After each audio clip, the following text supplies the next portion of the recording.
কি অবস্থা ভাইরা? জি আলহামদুলিল্লাহ ভালো। আপনার কি অবস্থা? কি নাম তোমার? মোহাম্মদ ইসমাইল হাসান। ইসমাইল। জি মাশাআল্লাহ। আমরা কোন জায়গাতে আছি? আমরা হ্যাঁ, 7 নং ওয়ার্ড নলডই কুশাখালী ইউনিয়ন আর কি। গোসাখালী ইউনিয়ন 7 নং কুশাখালী ওয়ার্ড ইউনিয়ন। নলডগি। তোমার নাম কি না ভাই? আমার নাম এমডি সুমন। হ্যাঁ, এমডি সুমন কালী। এমডি সুমন। রাজনীতি করো কেন? জি। কি নাম? মোহাম্মদ কালাম। কালাম। অত্যন্ত সুন্দর একটা জায়গাতে আসছি, ছোট ভাইদেরকে দেখতে পেয়ে আমি নিজেও নামলাম। মাশাআল্লাহ, আমরা একটা সরকারি কাজে আসছিলাম, জরুরি কাজে। তো আপনারা দেখতে পাচ্ছেন যে এখানে অনেক সুন্দর সুন্দর মাশাআল্লাহ সানফ্লাওয়ার আপনারা দেখতে পাচ্ছেন। অনেক সুন্দর সূর্যমুখী ফুলের বাগান। একজন শৌখিন কৃষক ভাই তার বাড়িতে এখানে সবজি রোপণ না করে এই কাজটা করে গেছে, এটা করতেছে। এটা তার কাছে অত্যন্ত মজা লেগেছে এবং নিজের কাছে এসে নিজে অত্যন্ত স্বাচ্ছন্দ্য বোধ করছে।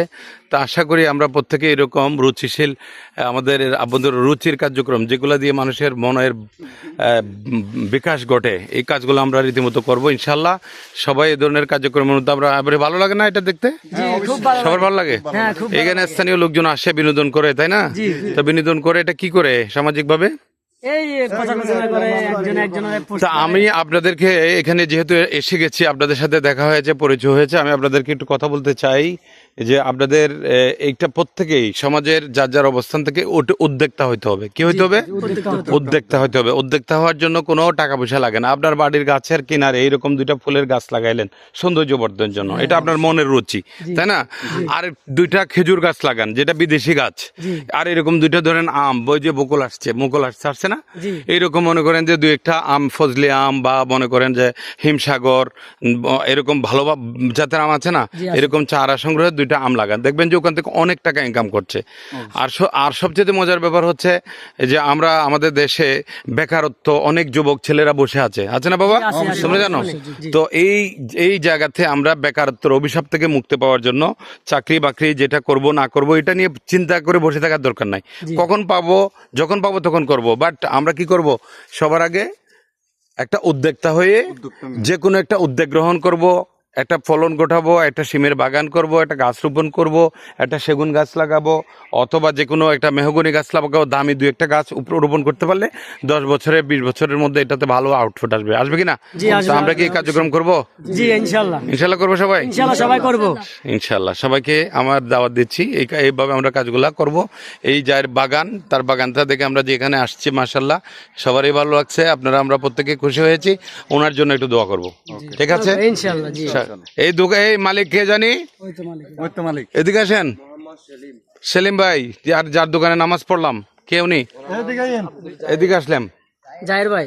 এই জাহের ভাই, ওনার ভাই একটা নাকি চিটাগাং মেডিকেলে পড়ে, চট্টগ্রাম মেডিকেলে পড়ে। আপনার ভাই কোনটা?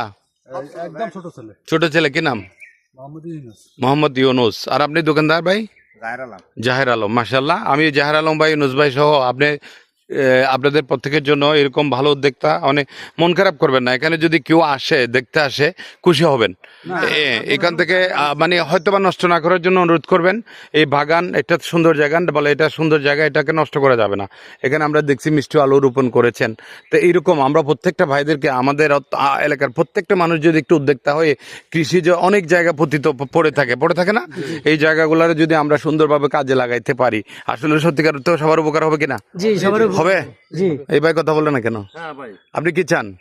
আমাদের ছেলেরা আমাদের যারা যুবক ছেলে আছে যে তারা একটু বেকার না থাকুক, এটা আমরা চাই না?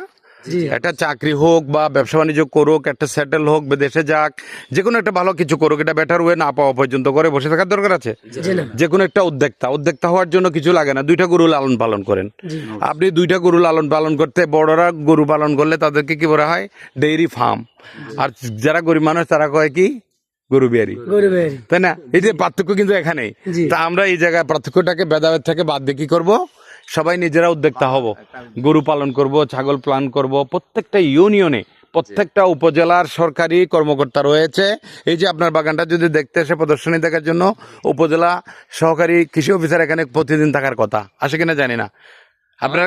আপনারা সংবাদ দিলে তারা আসবে, সার দিবে, বীজ দিবে। এখনো জানায়নি। হ্যাঁ, এইগুলো জানাইতে হবে। আপনারা জানাইলে ওনারা আসবে এবং আপনাদেরকে সাপোর্ট দেবে, টেকনিক্যাল সাপোর্ট দেবে। এইরকম আপনাদের মাছের একটা পুকুর করছেন, কাটছেন, মাছ লালন পালন করতেছেন, ওখানেও যদি আপনি ডানে বামে দুইটা কথা বলেন, অটোমেটিক্যালি আপনাকে সহকারী মৎস্য অফিসার বা উপজেলা মৎস্য অফিসার মহোদয় সরকারি আপনার সহযোগিতার যেটা সে টেকনিক্যাল সাপোর্টটা দিয়ে দেবে। এই যে ছুনের মধ্যে মাটি মিশিয়ে কিভাবে আগে নিধন করতে হবে, পোকামাকড় মারতে হবে, এরপরে পানি ছাড়তে হবে, কিভাবে পোনা ছাড়তে হবে, কোন প্রজাতির পোনা ছাড়লে আপনি কিভাবে উন্নতি করতে পারবেন, ইত্যাদি বিষয়গুলো আমি আপনাদেরকে অনুরোধ করছি। প্লিজ সবাই এইভাবে আমরা উদ্যোক্তা হব। উদ্যোক্তা হতে কোনো আপত্তি নাই তো? জি না, কোনো সবাই উদ্যোক্তা হবেন, সমাজের বোঝা হয়ে থাকবেন না, পরিবারের বোঝা হয়ে থাকবেন না, কারো কাছে হাত পাততে হবে না। আমরা বাঙালিরা সবাই কিন্তু এভাবে হাত পাতার অভ্যস্ত, কিন্তু হাত এভাবে দেওয়ার অভ্যাস করি। কি করি? হাত এভাবে দেওয়া মানে কি? গোপনে দান করা। তো আমরা সবাই কি গোপনে দান করতে পারবো না?